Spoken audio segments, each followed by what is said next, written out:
Good afternoon, gentle listeners. It's Erin, your librarian storyteller for the day. Welcome to Sherlock Showcase, dedicated to retelling the very best of Sir Arthur Conan Doyle's most beloved detective, Sherlock Holmes, in short story format. Today, we'll be picking up where we last left off with the ninth story of Doyle's second anthology, The Memoirs of Sherlock Holmes, with a reading of The Resident Patient. So relax, pull up a chair, bear with my questionable English accent if you would, and enjoy. In glancing over the somewhat incoherent series of memoirs with which I have endeavored to illustrate a few of the mental peculiarities of my friend Mr. Sherlock Holmes, I have been struck by the difficulty which I have experienced in picking out examples which shall in every way answer my purpose. For in those cases in which Holmes has performed some tour de force of analytical reasoning, and has demonstrated the value of his peculiar methods of investigation, the facts themselves have often been so slight or so commonplace that I could not feel justified in laying them before the public. On the other hand, it has frequently happened that he has been concerned in some research, where the facts have been of the most remarkable and dramatic character, but where the share which he has himself taken in determining their causes has been less pronounced than I, as his biographer, could wish. The small matter which I have chronicled under the heading of The Adventure of the Blue Carbuncle, and the other later one connected with the loss of the Glorious Scott, may serve as examples of this Scylla and Carbitis which are forever threatening his historian. It may be that, in the business of which I am now about to write, the part which my friend played is not sufficiently accentuated, and yet the whole train of circumstances is so remarkable that I cannot bring myself to omit it entirely from this series. I cannot be sure of the exact date, but for some of my memoranda upon this matter have been mislaid, but it must have been towards the end of the first year during which Holmes and I shared chambers in Baker Street. It was boisterous October weather, and we had both remained indoors all day. I, because I feared with my shaken health to face the keen autumn wind, while he was deep in some of those abstruse chemical investigations which absorbed him utterly as long as he was engaged upon them. Towards evening, however, the breaking of a test tube brought his research to a premature ending, and he sprang up from his chair with an exclamation of impatience and a clouded brow. A day's work ruined, Watson," said he, striding across to the window. "Ha! The stars are out and the wind has fallen. What do you say to a ramble through London?" I was weary of our little sitting-room, and gladly acquiesced. For 3 hours we strolled about together, watching the ever-changing kaleidoscope of life as it ebbs and flows through Fleet Street and the Strand. Holmes had shaken off his temporary ill-humour, and his characteristic talk, with its keen observance of detail and subtle power of inference, held me amused and enthralled. It was 10 o'clock before we reached Baker Street again. A brougham was waiting at our door. A doctor's, general practitioner, I believe," said Holmes. "Not been long in practice, or had much to do. Come to consult us, I fancy. Lucky we came back." I was sufficiently conversant with Holmes's method to be able to follow his reasoning, and to see that the nature and the state of the various medical instruments in the wicker basket which hung in the lamplight inside the brougham had given him the data for his swift deduction.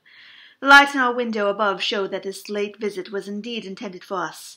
With some curiosity as to what it could have sent a brother medico to us at such an hour, I followed Holmes into our sanctum. A pale, taper-faced man with sandy whiskers rose up from a chair by the fire as we entered. His age may not have been more than 3 or 34, but his haggard expression and unhealthy hue told us of a life which had sapped his strength and robbed him of his youth. His manner was nervous and shy, like that of a sensitive gentleman, and the thin white hand which he laid on the mantelpiece as he rose was that of an artist rather than of a surgeon. His dress was quiet and sombre, a black frock-coat, dark trousers, and a touch of colour about his necktie. "Good evening, Doctor," said Holmes cheerily. "I am glad to see that you have only been waiting a very few minutes." "You spoke to my coachman, then?" "No, it was the candle on the side table that told me. Pray resume your seat, and let me know how I can serve you." "My name is Dr. Percy Trevelyan," said our visitor, "and I live at 403 Brook Street." Are you not the author of a monograph upon obscure nervous lesions? I asked. His pale cheeks flushed with pleasure at hearing that his work was known to me. I do so seldom hear of the work that I thought it was quite dead, said he. My publishers give me a most discouraging account of its sale. You are yourself, I presume, a medical man?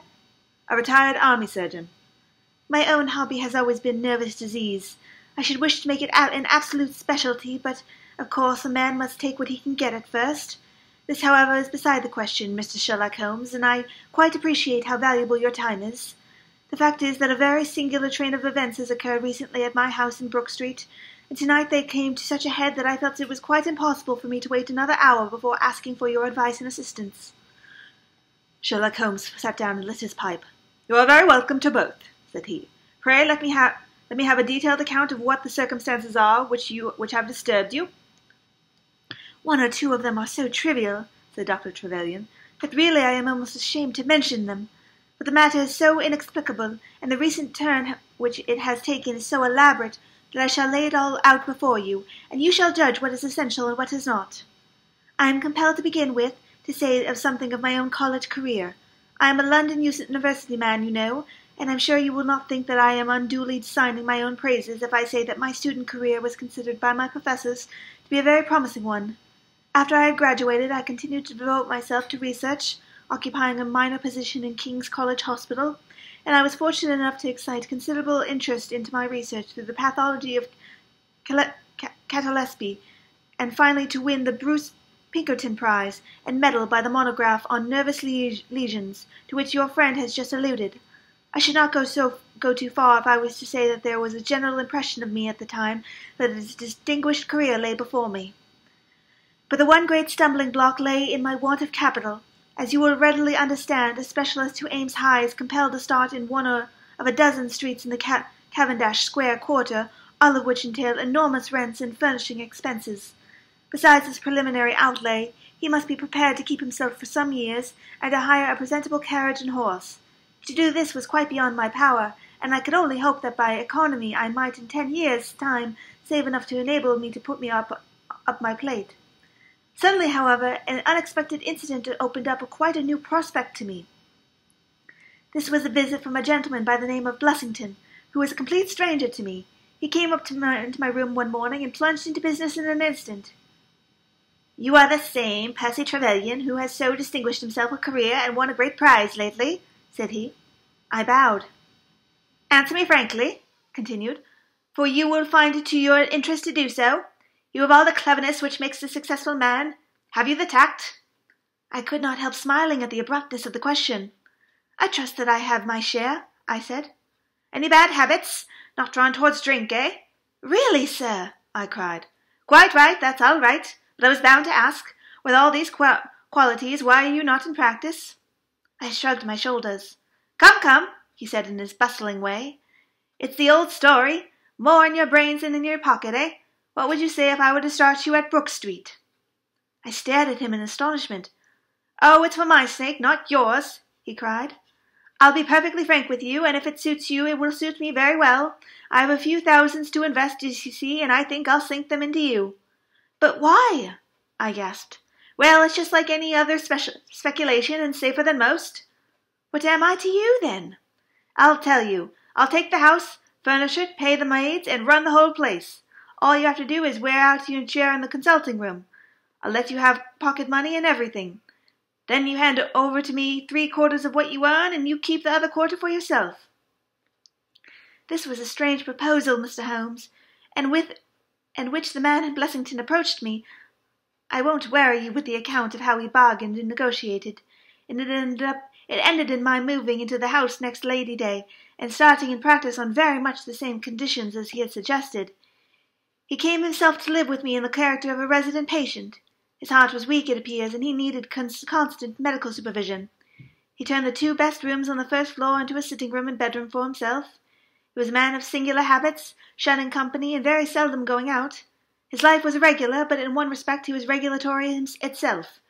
Every evening at the same hour he walked into the consulting room, examined the books, put down 5 3/10 for every guinea that I had earned, and carried the rest off to the strong box in his own room. I must say with confidence that he never had occasion to regret his speculation. From the first it was a success.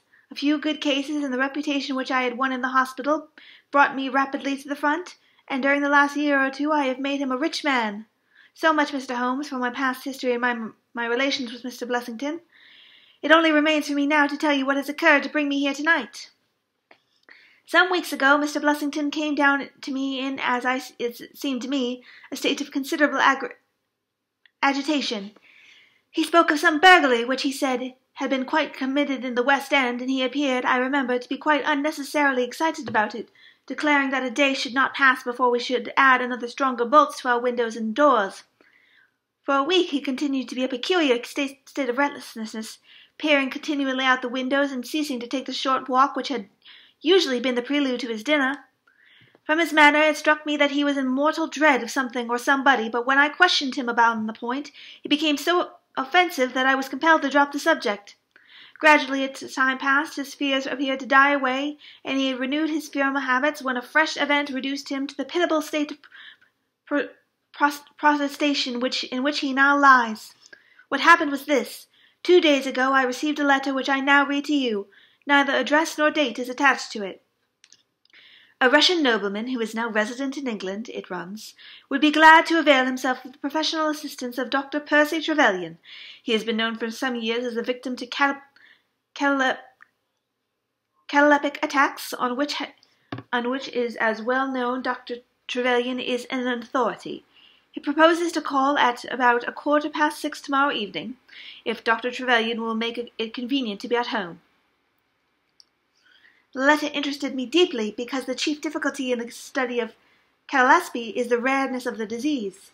You may believe, then, that I was in my consulting room when, at the appointed hour, the page showed in the patient. He was an elderly man, thin, demure, and commonplace, by no means a conception of one forms of a Russian nobleman. I was much more struck by the appearance of his companion. This was a tall young man, surprisingly handsome, with a dark, fierce face and the limbs and chest of a Hercules. He held his hand under the other's arm as they entered, and helped him to a chair with the tenderness which one could hardly have expected from his appearance. "You will excuse my coming in, doctor," he said to me, speaking English with a slight lisp. "This is my father, and his health is in a matter of the most overwhelming importance to me." I was touched by this filial anxiety. "You would perhaps care to remain during the consultation?" said I. "Not for the world!" he cried, with a gesture of horror. "It is more painful to me than I can express. If I were to see my father in one of these dreadful seizures, I am convinced that I should never survive it. My own nervous system is an exceptionally sensitive one. With your permission, I will remain in the waiting-room while you go into my father's case." To this, of course, I assented, and the young man withdrew. The patient and I then plunged into a discussion of his case, of which I took exhaustive notes. He was not remarkable for intelligence, and his answers were frequently obscure, which I attributed to his limited acquiescence with our language. Suddenly, however, as I sat writing, he ceased to give any answer at all to my inquiries, and on my turning towards him, I was shocked to see that he was sitting bolt upright in his chair, staring at me with a perfectly blank and rigid face. He was again in the grip of his mysterious malady. My first feeling, as I have just said, was one of pity and horror. My second, I fear, was one of a professional satisfaction. I made notes of my patient's pulse and temperance, tested the rigidity of his muscles, and examined his reflexes. There was nothing markedly abnormal in any of these conditions, which harmonized with my former experiences.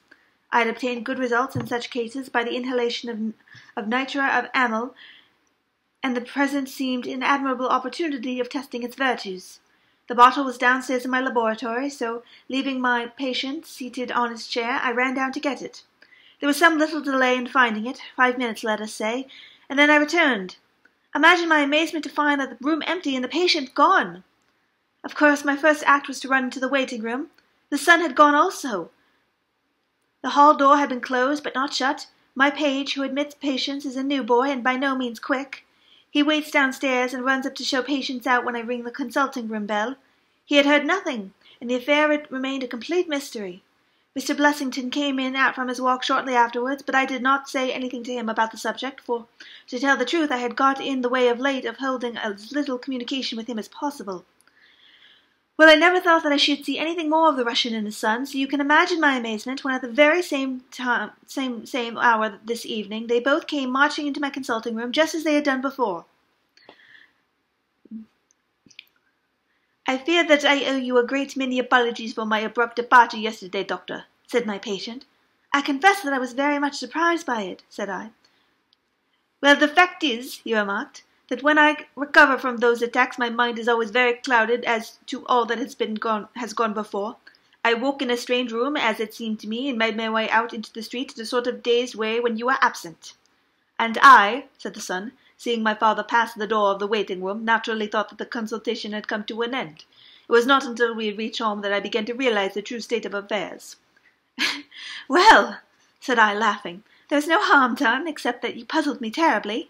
So if you, sir, would kindly step into the waiting-room, I shall be happy to continue our consultation, which was brought to so abrupt an ending.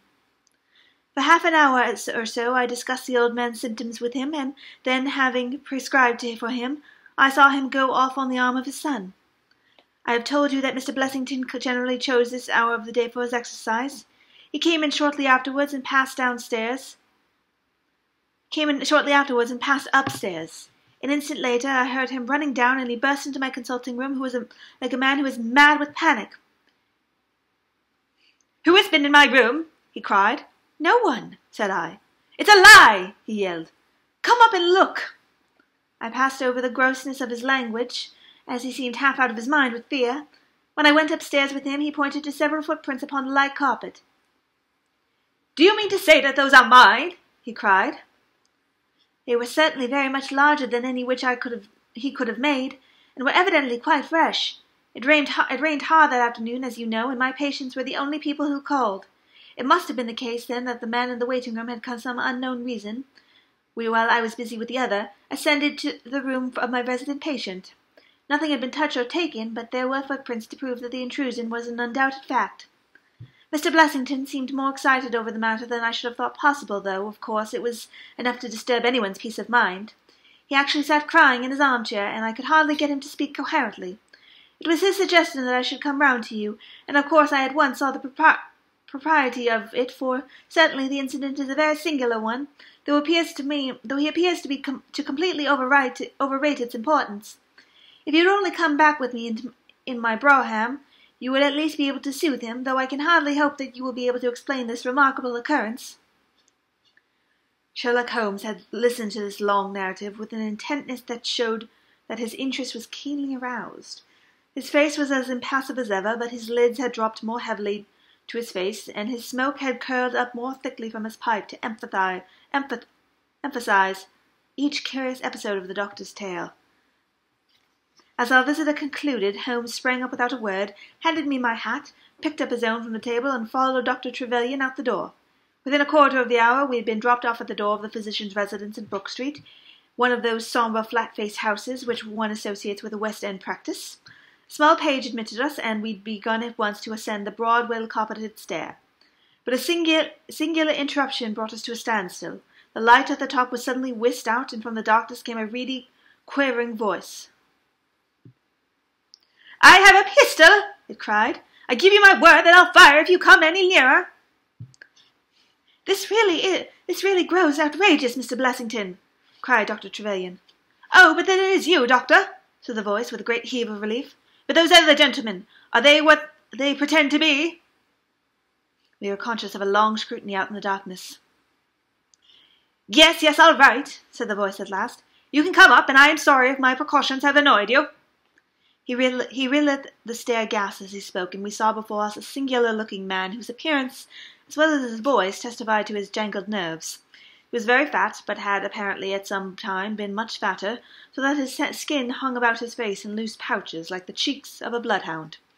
He was of a sickly colour, and his thin, sandy hair seemed to bristle up with the intensity of his emotion. In his hand he held a pistol, but he thrust it into his pocket as we advanced. "Good evening, Mr. Holmes," said he. "I am sure I am very much obliged to you for coming round. No one ever needed your advice more than I do. I suppose that Dr. Trevelyan has told you of this most unwarrantable intrusion into my rooms?" "Quite so," said Holmes. "Who are these two men, Mr. Blessington, and why do they wish to molest you?" Well, said the resident patient in a nervous fashion, Of course it is hard to say that. You can hardly expect me to answer that, Mr. Holmes. Do you mean to say that you don't know? Come in, if you please. Just have the kindness to step in here. He led the way into his bedroom, which was large and comfortably furnished. You see that? He said, pointing to a big black box at the end of his bed. I have never been a very rich man, Mr. Holmes. Never made but one investment in my life, as Dr. Trevelyan would tell you. But I don't believe in bankers. I would never trust a banker, Mr. Holmes. Between ourselves, what little I have is in that box, so you can understand what it means to me that unknown people force themselves in my room. Holmes looked at Blessington in his questioning way and shook his head. I cannot possibly advise you that if you try to deceive me, said he. But I have told you everything. Holmes turned on his heel in a gesture of disgust. Good night, Dr. Trevelyan, said he. And no advice for me, cried Blessington in a breaking voice. My advice to you, sir, is to speak the truth. A minute later we were in the street and walking for home. We crossed Oxford Street and were halfway down Harley Street before I could get a word from my companion. Sorry to bring you out on such a fool's errand, Watson, said he, at last. It is an interesting case at the bottom of it. I can make a little of it, I confessed. I can make little of it, I confessed. Well, it is quite evident that there are two men, more perhaps, but at least two, who are determined for some reason to get at this fellow Blessington. I have no doubt in my mind that both on the first and on the second occasion, when that young man penetrated to Blessington's room, while his confidant, by an egregious device, kept the doctor from interfering. And the callospe, a fraudulent imitation, Watson, though I should hardly dare to hint as much to our specialist. It is a very easy complaint to initiate. It is a very easy complaint to imitate. I have done it myself. And then, by the purest chance, Blessington was out on each occasion. Their reason for choosing so unusual an hour for a consultation was obviously to ensure that there should be no other patient in the waiting room. It just happened, however, that this hour coincided with Blessington's constitutional, which seems to show that they were not very well acquainted with his daily routine. Of course, if they had been merely after plunder, they would at least have made some attempt to search for it. Besides, I can read in a man's eye when it is his own skin that he is frightened for. It is inconceivable that this fellow could have made two such vindictive enemies as these appear to be without knowing of it. I hold it, therefore, to be certain that he does know who these men are, and that for reasons of his own he suppresses it. It is just possible that tomorrow may find him in a more communicative mood.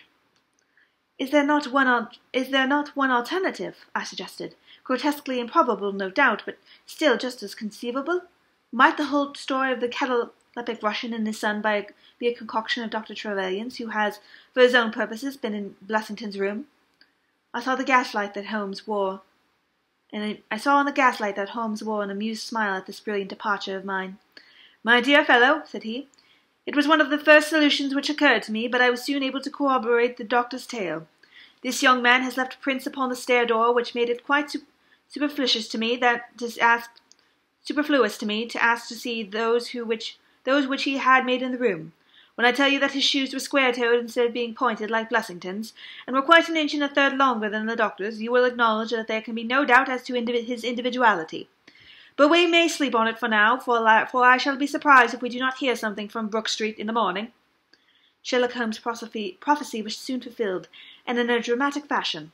At 7:30 next morning, in the first dim glimmer of the daylight, I found him standing by my bedside in his dressing-gown. There is a brougham waiting for us, Watson, said he. What's the matter, then? That Brook Street business. Any fresh news? Tragic but ambiguous, said he, pulling up the blind.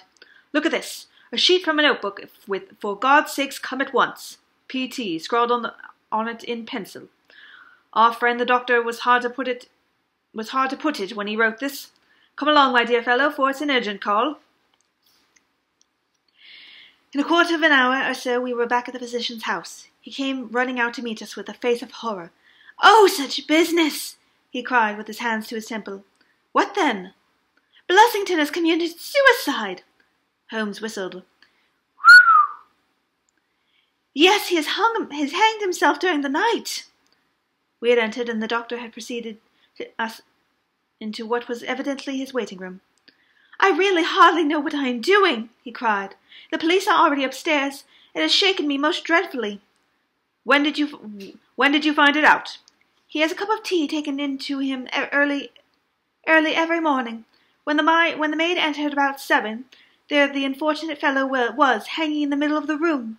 He had tied his cord to the hook on which the heavy lamp was used to hang, and he had jumped off from the top of the very box he showed us yesterday." Holmes stood for a moment in deep thought. "With your permission," he said at last, "I should like to go upstairs and look into the matter."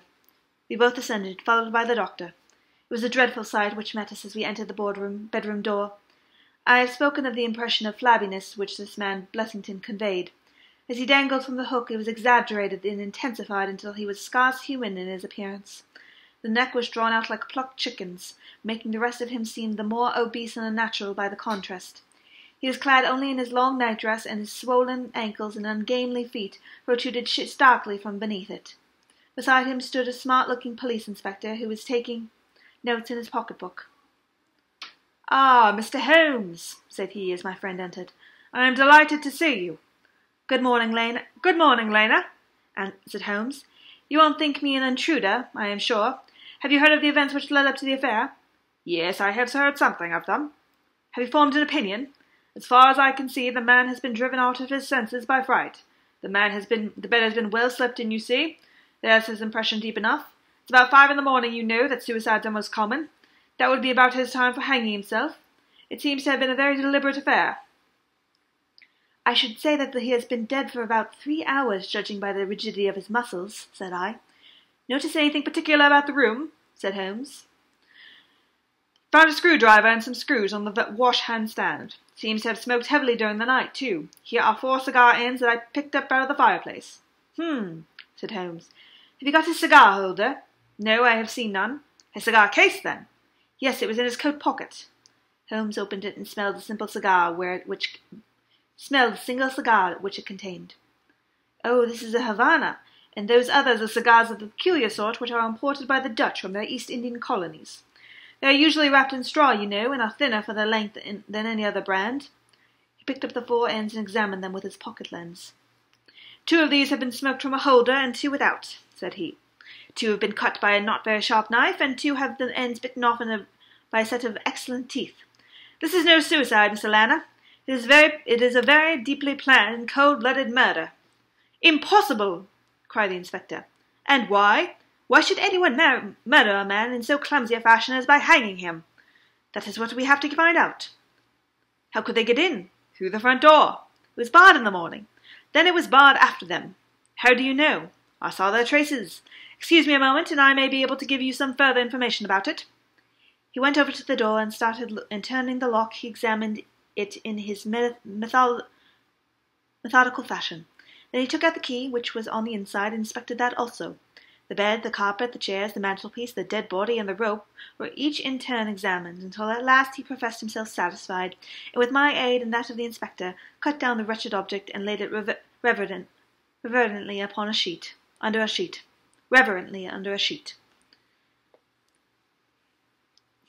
How about this rope?" he asked. It is cut off this," said Dr. Trevelyan, drawing a large coil from under the bed. "He was morbidly nervous of fire, and always kept this beside him so that he might escape by window in case the stairs were burning." "That must have saved them trouble," said Holmes thoughtfully. "Yes, the actual facts are quite very plain, and I shall be surprised by it if by the afternoon I cannot give you the reasons for them as well. I will take this photograph of Blessington, which I see upon the mantelpiece, as it may help me in my inquiries." "But you have told us nothing," cried the doctor. "Oh, there can be no doubt as to the sequence of events," said Holmes. "There were 3 of them in it, the young man, the old man, and a third to whose identity I have no clue. The first 2, I need hardly remark, are the very same who masqueraded as the Russian Count and his son. So we can give a very full description of them. They were admitted by a confederate inside of the house. If I might offer you a word of advice, Inspector, it would be to arrest the page who, as I understand it, has only recently come into your service, Doctor." "The young imp cannot be found," said Dr. Trevelyan. "The maid and the cook have been searching for him." Holmes shrugged his shoulders. "He has played a not unimportant part in this drama," said he. "The 3 men have ascended the stair, which they did on tiptoe, the other man first, the younger man second, and the unknown man in the rear." "My dear Holmes!" I ejaculated. "Oh, there could be no question as to this superimposing of the footmarks. I had the advantage of learning which was which last night. They ascended then to Mr. Blessington's room, the door of which they found to be locked. With the help of a wire, however, they forced round the key. Even without the lens, you will perceive by the scratches on this ward where the pressure was applied. On entering the room, their first proceedings must have been to gag Mr. Blessington.